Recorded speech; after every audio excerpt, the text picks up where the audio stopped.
Welcome to the No Bull Political Arena. With your hosts, Sophia Nelson, Bill O'Reilly, Brian Mistro, and TJ McCormick. It's real voices, raw politics, and no bullshit.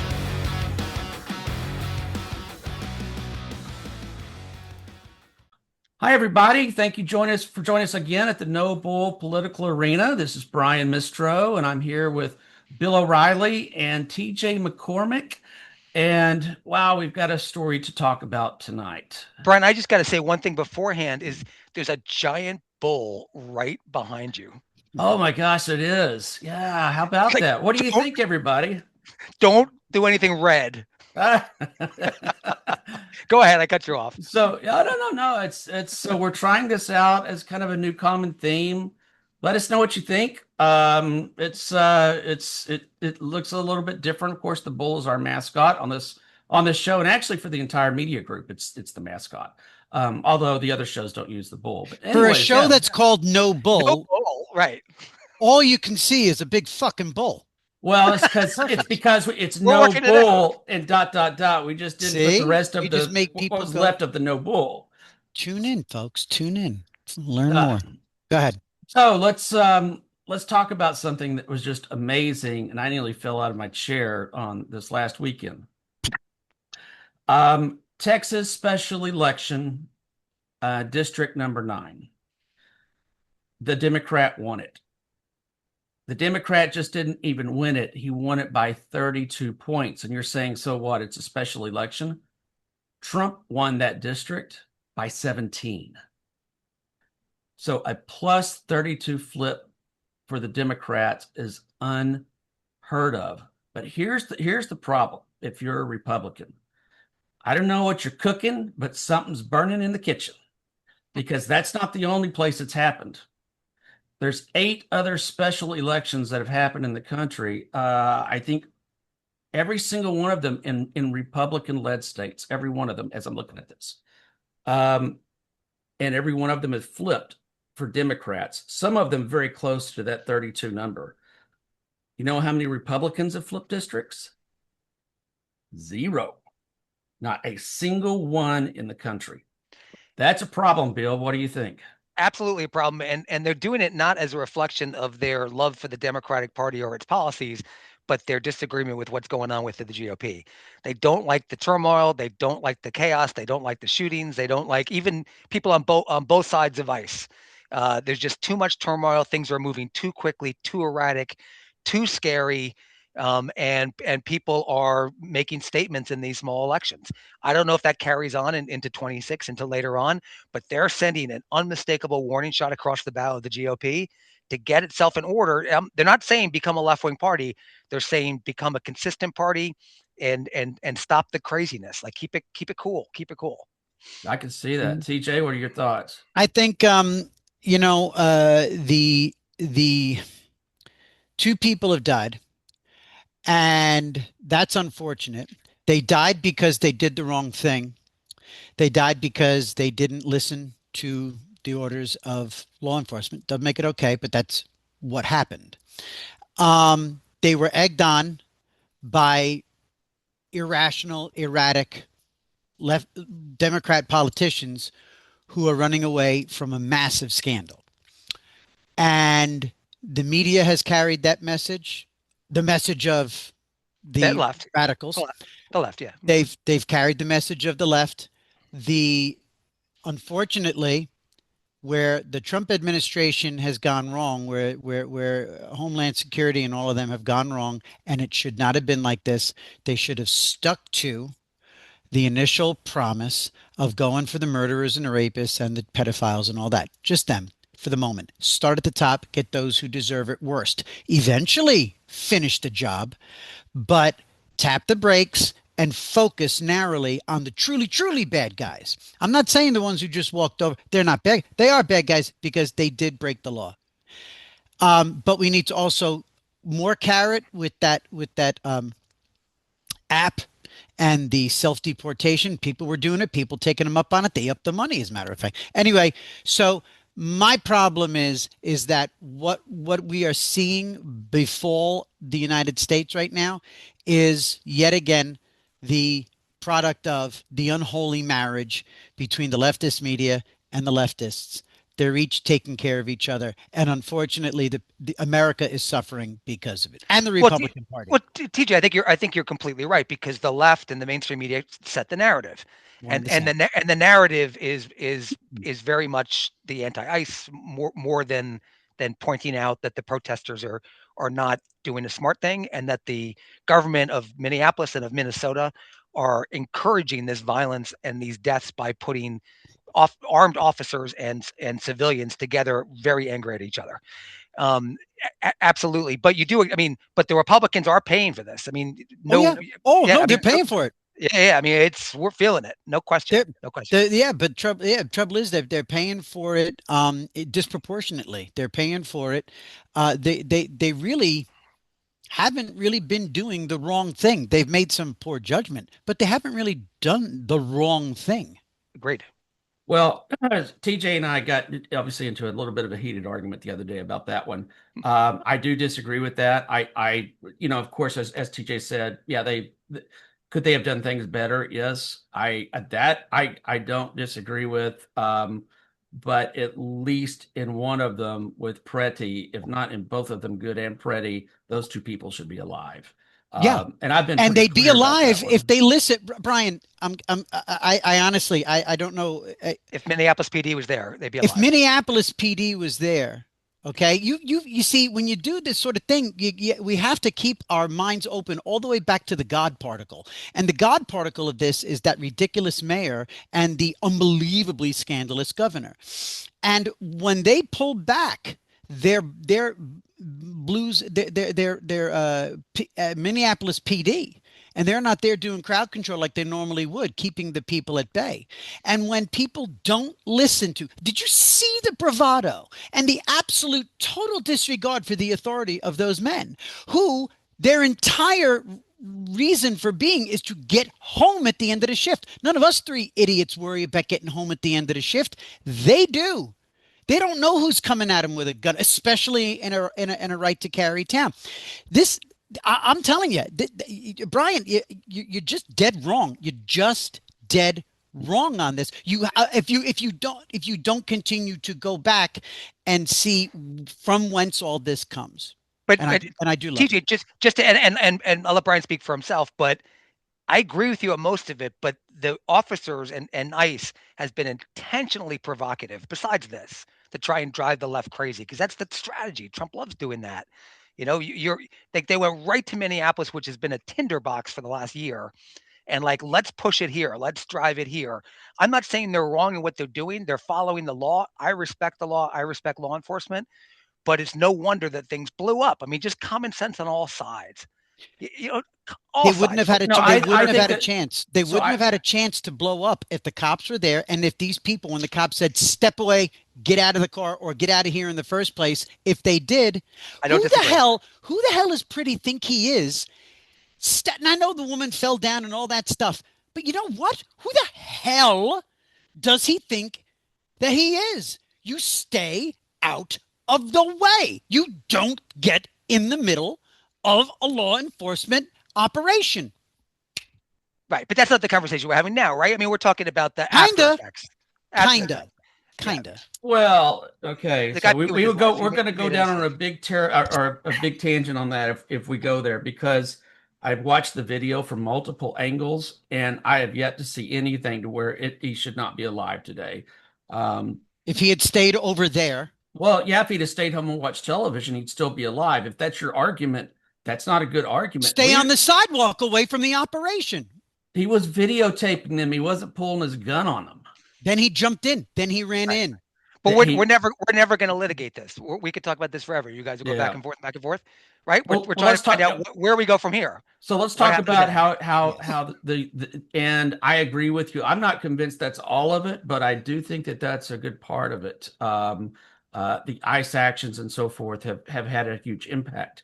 But if they've dissected that Texas race a little bit, Mm. and That's where and we they started. Yes, I'm sorry. no, Yes, no, yes. no, it's totally okay. It's totally okay. We're all friends here. We may disagree, but And that's because you don't realize I'm usually right. Always right. Always right. But going back to that Texas race. So the initial pushback was, hey, it's a special race. We had bad weather. Not a lot of people showed up. Well, now they've dissected that race. No, that's not actually the whole story. The whole Hmm. story is that independents broke for the Democrat exceptionally high, and they even had Republicans breaking for the Democrats. There's So the news. Yeah. there's some smoke in the kitchen. But I'll Very just throw much so. I'll throw a Very little bit much of an a little bit of an add-on. You had Congresswoman Elise Stefanik looking to run for governor of New York. She pulled out. She pulled out of the race.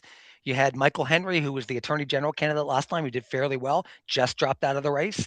They're seeing the writing on the wall, and it's a lot because of this. And TJ, I agree with you. A lot of it is how the mainstream media presents everything and how America culturally, all the networks do, and Mhm. and the talk shows, the rest of it. But the fact of the matter is, Yeah. Republicans are cruising for a bruising, and they got to figure out how to get Absolutely. out of it. And However they got there, absolutely. which is why the House passed that today, which is why it went Exactly. through. Right. Barely. Yeah, barely. Uh, Well, so that's all barely they is got is barely. That's that's all they all they've got is got. barely. That's actually what I was just about to say. Yeah, that's all So they got. they swore, and I believe it was Menefees, I believe that was his name. Wasn't that correct today? So for those that don't know, that makes the current. They just Mike Johnson just swore in yesterday. It wasn't today. I believe it was yesterday. Yesterday. Congressman Menefee from Texas. So that gave the total in the House 218 Republican to 214 Democrats, with three that are outstanding. I don't remember what the other three are, but they don't have representation right now. Anyways, so for those that don't know, at 218 and 214, Johnson can lose one vote, and that's it, because that makes it That's it. 217. Because a tie in the House of Representatives doesn't do anything. It doesn't go Right. anywhere. You Right. have to win by a majority. So he's got no room at all to spare. They Not did pass the appropriations bill, which y'all were about to talk about, and we'll bounce it over to that. We talked about this on the show last week about the appropriations bill and how we thought it was going to lead to a shutdown. Well, we got within one vote of it, but we're not over yet, because all they did was pass the appropriations outside of DHS funding. The Senate set up a 2-week continuing resolution. As we talked about last week, that means that nothing changes for 2 weeks. right. But in 2 weeks, this is if they don't come to an agreement, this is all over. And then Johnson said today that there's no appetite in the House to make any changes to ICE at all, which is the only asks that Democrats are doing. I don't think we're out of the woods here, Bill. What do you think? We're definitely not out of the woods. It's going to be a monster fight, but at the end of the day, I think they end up where TJ is. They end up deciding who the targets are that need to be removed, and we'll start there. And those are the obvious ones. People that are criminals, wife beating, drug dealing, gang members, get them out. I think everyone agrees there. And Tom Homan said that too. And Did Tom he? Homan Okay, said, good. yeah. Yeah, I mean, if we can concentrate there, I think we could probably mollify the Minneapolis situation a little bit and take it down a notch. We can't go any higher. You Right. can't go. We can't ratchet this up anymore, because if people start shooting, which is the next step, the civilians, then you got a real problem. Yeah. Then you have the potential of which way does MPD go versus the feds. You could have Minneapolis police and the feds on different sides. That's where you start. That is, real yeah, problems. it all counts. That's We a have to civil avoid war. that. That That's changes a everything. civil war. Yeah, we can't go there. We can't. We have to take it down. We have to. So Whether both sides wants to be 100% right, both sides have to realize we have to take this down. So we had mentioned this the other day, Bill, in our discussions about what the Democrats' asks were. It was no more masks, it was carrying body cams, and it was warrants, right? No more masks for the I protesters. believe that I read. Too. No masks for the protesters. It's got to be no masks for the protesters also. Yeah, I didn't see that aspect of it, but they didn't put that in, but it should be. Yeah. So, but that being said, so I think Johnson has put the kibosh on all three of those. So if he's a no on all three of those, how does it get passed through the Senate? And It's just an open negotiating position. That's it. No. Well, and start from there. It's going to have to be, because I don't know how they do this in 2 weeks. How do you negotiate something like that in 2 weeks in the Senate and get it through the House? Republicans have a ticking clock. November gets closer just exponentially, precipitously every day. Yeah. Yeah, so And I don't here's see how the I tricky. think they're gonna have to push it. That's what I think is gonna have to But happen. let's tear it open a little bit, because what the Republicans know is that typically they win on this immigration battle. Yeah, And that if they go and too far off borders. of it, if they go too far off of their position, they lose their base. And most Americans agree with the Republican position on this, but they don't like the way it's been carried out, and that's the difference. Republicans know they can't throw out the whole bath. They still have to be pro law and order, pro legal immigration, anti illegal immigration. They've got to stick with that. So you're not going to see them throw everything out, but they need to get the situation calmed so that they can start to get the momentum back and get the win out of immigration, because right now they're losing on it, which is preposterous. It was And an the 80-20 issue and in there's other favor of wins Republicans. and there's other wins to come as people are getting higher tax refunds. They're getting tax breaks. They're getting, these tax cuts are coming home to roost now. There's other aspects of the big beautiful bill that are going to start coming to fruition, and there's going to be more promises kept that are going to be tangible.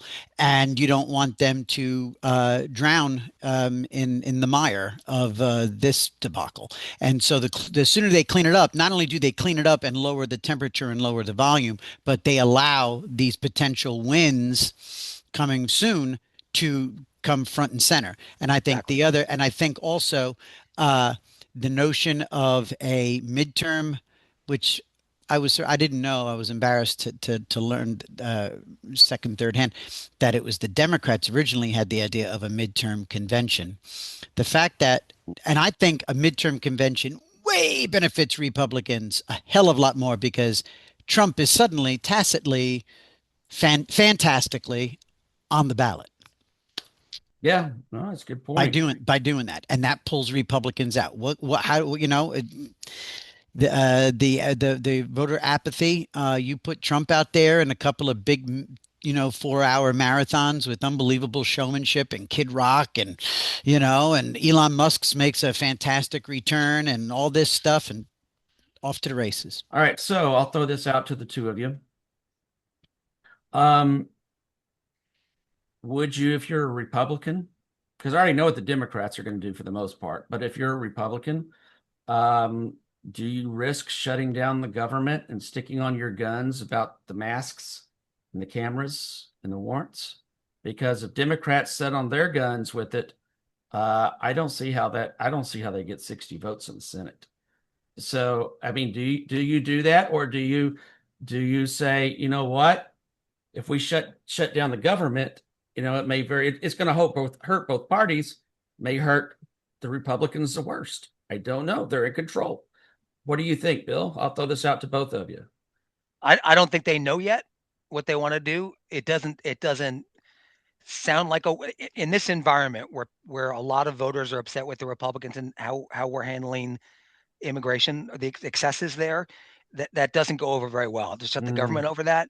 But things change over time. Even a few weeks can change the entire narrative. It can change the whole feel of it.